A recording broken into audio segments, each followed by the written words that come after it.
Hey, it's Kate with WTI. What is better than creme brulee? But maybe you can't have creme brulee fresh every single day. So next best thing would be this coffee pod by Starbucks in the creme brulee flavor.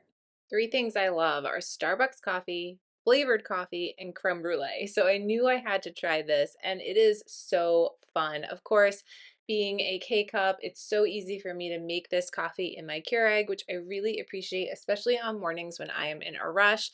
But I love that just because I'm in a rush doesn't mean that I can't have a super fun coffee. So this creme brulee flavor, it's not overpowering, I don't find, but it is light and it is super fun and delicious. I love to add a little bit of soy milk to my coffee personally, but I think whether you drink this black or you use with a creamer of your choice, it's going to be super, super yummy. And of course, being Starbucks, it's amazing coffee quality and they don't use artificial flavorings, which I really appreciate. This is delicious. If you love creme brulee, you have got to try it.